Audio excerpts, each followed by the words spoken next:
Hey guys, welcome back to my channel sub-channel, Cooking Crispy with Christy. And today we will be making yellow rice, red beans, and pork chops, of course, Puerto Rican style. And if you are new to this channel, please subscribe. We post makeup videos, we post some cooking videos. You know, we're very versatile here. So I would love for you guys to subscribe.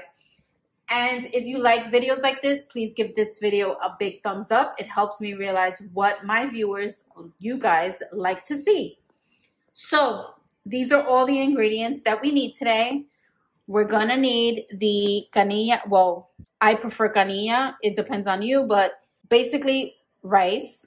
I like the extra long grain canilla rice. Goya to me is my favorite type of rice. I grew up with it, so this is what I prefer, but it's completely up to you guys. So this is the extra long grain. My preference for the extra long grain, I feel like it cooks faster and it cooks more evenly. So just keep that in mind. Of course, we're going to need chuletas. I don't have it displayed here because I have it cooking, but basically pork chops. Now, keep in mind, this is going to be 2 to 3 servings, 2.5 to 3 servings. So depending on how much pork chops you guys eat is the amount that you prepare. So pork chops, definitely. We're going to need some Goya Recaito. That's the green top. Goya Sofrito, which is the red top. And yes, I know how to make my own, but nowadays, during this quarantine that I'm cooking, breakfast, lunch, dinner, etc., I don't feel like making it, so these are just as good. So you should definitely purchase these. These I love. They're amazing. Garlic powder, Goya Adobo. You're going to need 3 packets of sazon. The reasoning for that, you're going to need 1 packet for the rice, the yellow rice, 1 packet for the beans, and 1 packet for the chuletas, which is the pork chops. You can use this. This one is the Goya con azafrán. This one I prefer only for yellow rice. But if you don't have that and you have this one, which is con culantro y achiote, is just as fine. So just 3 packets of sazons. You're going to need salt. You're going to need 1 potato, preferably the red one. If you don't have red, just use the brown one. It's fine. You're going to need 2 cubitos de pollo, which is chicken flavored cubes. So 2 of those. You're going to need Goya tomato sauce. Obviously, you're not going to use the whole thing, but you need 1 can. You're going to need Mazola corn oil. You're going to need 1 rice pot, 1 frying pan, and 1 to cook beans in. So a bean pot. I call it a bean pot, whatever you guys, a soup pot, whatever you guys want to call it. So this is all that you need. Of course, I will list everything down below. So if you're a little troubled and worried about the ingredients, everything will be down in the description. So here we go. Okay, so I have my rice in the pot. I used my little measuring cup. I just basically filled it to the top. So it's 2 cups of rice and 2 cups of water. Now, to season it, what we're going to do is we're going to grab our adobo with the red top. Now, I don't do this with measurements. I eyeball it. This is why I'm showing you guys up close. So you basically just want to coat the top of the rice like that. So that's the adobo. I'm grabbing a regular spoon, and what I'm doing is I'm grabbing the tomato sauce, and I would say 2 spoonfuls of tomato sauce.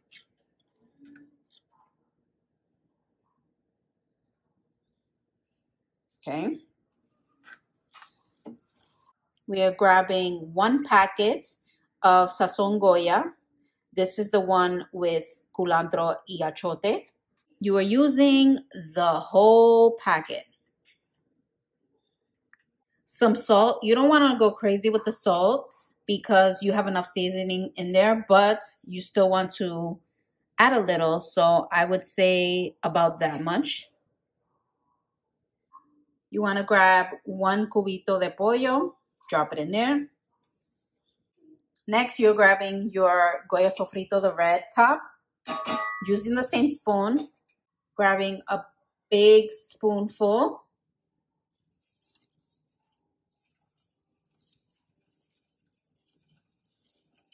Mixing that in there. Grabbing a recaito, doing the same thing. Big spoonful. Mixing it in there. Now you want to try to mix out the little globs of seasoning as much as possible.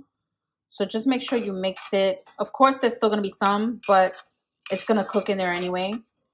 But for the most part, you want to kind of really mix it in there. You definitely need cooking oil. So I use the Mazola corn oil. You just want to apply. I apply very little because I don't like my rice to be greasy. So I would say about a teaspoon. So about that much. And you're mixing it all in. And you're still going to have chunks in there, which is like this, but it's fine. It'll cook in the rice, so don't worry. So what I like to do is I like to set my stove on medium. So you want to set it on medium with the top off. Okay, now preparing the beans. I completely dumped out the beans in the bean pot.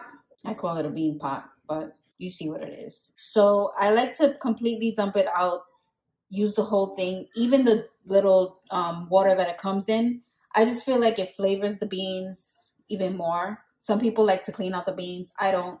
I literally just dump it in and use the flavor that it has. So it's completely up to you what you want to do.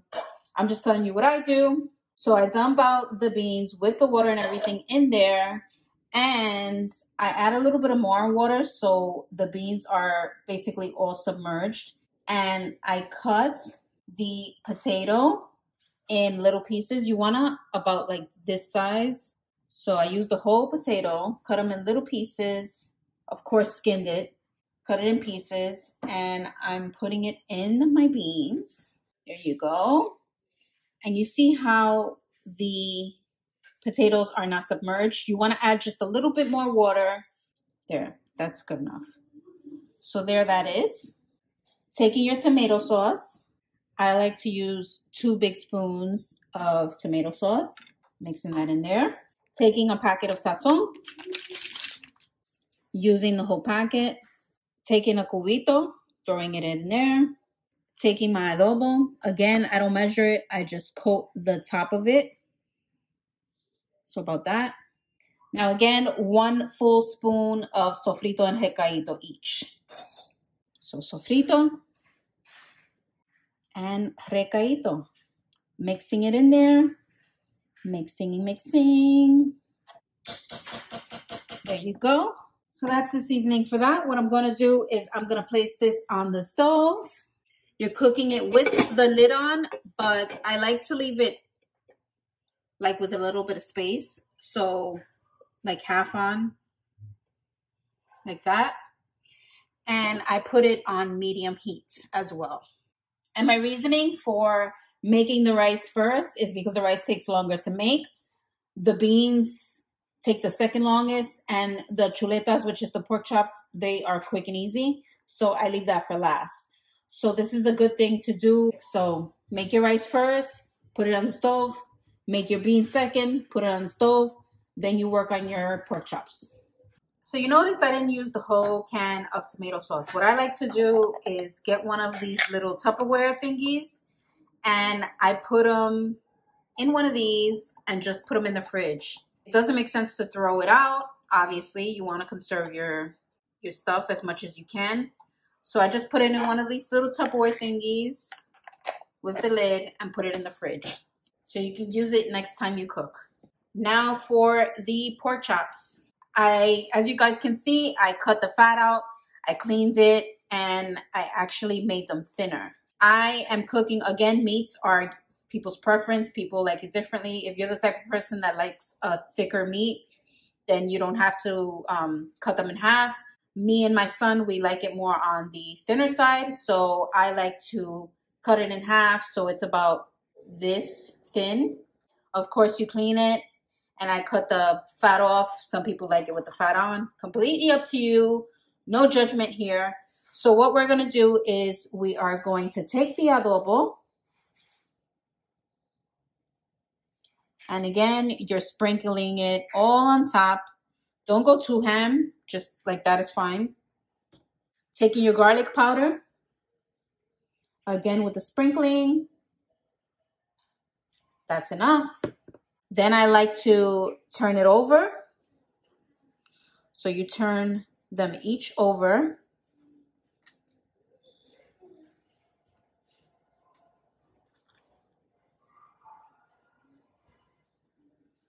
Go again.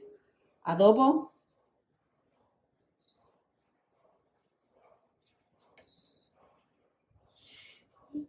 Your garlic powder. And your packet of sazon. Now, you are not using the whole packet. So you are literally just lightly sprinkling it on top. Like that. Very lightly. Massaging it in. I like to massage it in.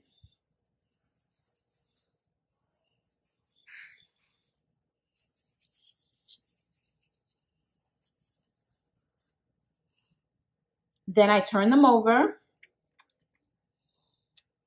And you're lightly sprinkling it on this side. Again, very lightly. The reason why you don't want to go crazy with this, because if it's too overly seasoned, it'll taste way too salty. And you don't want that. So, very lightly. Massaging it in. I have my pot with my canola oil in. What I do is I, again, put the stove on medium. And you throw them in there. Now meat, depending on how you like your meat cooked, I like my pork chops a little on the crispy side, so I leave them for a little bit longer. If you are the type of person that doesn't, then of course you just eyeball your meat anyway and take it out when you're ready or when you feel it's appropriate. But I'm showing you guys how I like it. So I like it thin and crispy.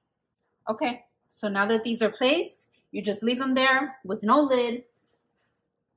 You see the rice, all the water starting to evaporate. What you want to do is take a cooking spoon and you see it's starting to evaporate. Once you see it's starting to evaporate, but not completely, what I like to do is I like to put the stove down 1 or 2 notches, just so that way it's not as high. So 1 or 2 notches under the medium. You keep the lid off because you want the water to completely evaporate. But you're mixing it in because you want to make sure that all the seasoning is in there evenly for the most part.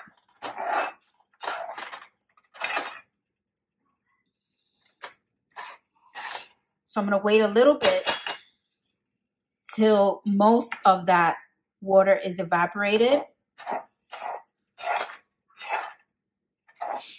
Now, when I cook rice, I am not a big fan of pegao. Us Puerto Ricans, we call it pegao. My husband calls it con. He's Dominican. I'm Puerto Rican. So I really try not to get the bottom burnt. I don't like it. He doesn't like it. So this is what I'm doing. I'm making sure that it's not stuck to the bottom.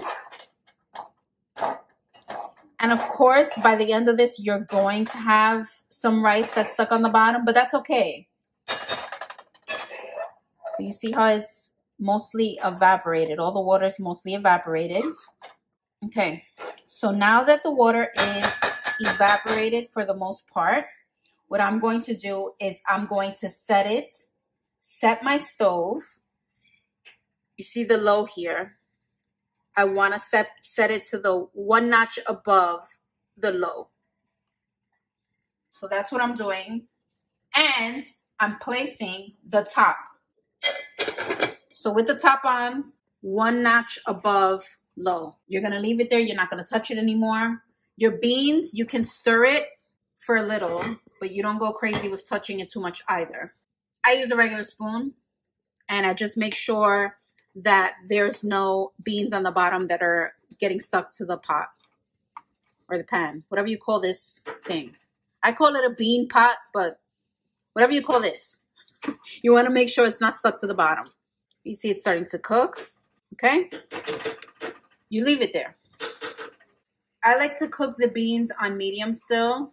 Once I see that it's bubbling and going crazy, what I'll do is I'll take the spoon, stir it a little bit to make sure that none of the beans are getting stuck to the bottom again, and then I'll lower the heat to the notch above the low.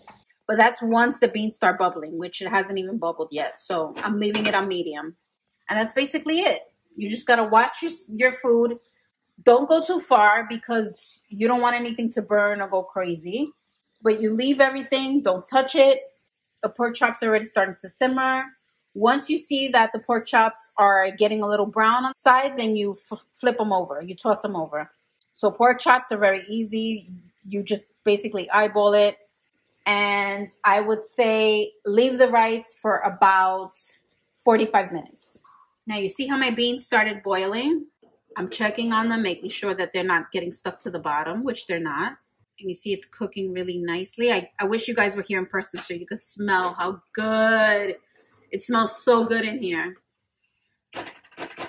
So since it's not boiling that much, what I'm going to do is since I had it on medium, I'm going to put it in between the medium and the low. So in between. With this, you just basically want to measure it. If yours is boiling like crazy, then I would say do what I said earlier and put it in the notch above the low. But since mine isn't really boiling that much, I'm putting it between the medium and the low, that notch right in the middle. And again, I'm putting the lid on with a little bit of air. So I like to put it half on, half off like this, just so the air seeps out. Checking on the rice so you guys can see. I have not touched it, but this is what it looks like. It's cooking in there very nicely. And again, I said the rice, usually you want to cook it for between 45 minutes to an hour. You want it to really soften up and catch all the seasonings well. The pork chops, you guys see, I turned it over when it starts turning brown like this a little. But I'm going to keep it there because, again, I like it on the crispier side. So it's completely up to you. If you see that it's boiling like crazy with the oil, again, you lower the notches because pork chops, they cook fairly easy and fairly fast. So this is going to be something that's going to cook before your rice and your beans, which is fine. You can just place them on a plate with a paper towel under it just so the grease seeps out and just leave it on the side till your rice and beans is cooked. So basically, I would say everything is going to cook for a full hour, 45 minutes to an hour. Once that happens, which I will show you guys the finishing product, then you turn everything off, obviously. You take your big spoon, mix the rice so it's not a big glob like this, and then you serve. So I will show you guys the finishing product. Okay, guys, and this is the final product. So there's your yellow rice, red beans with potatoes inside, and chuleta. Hope you enjoyed.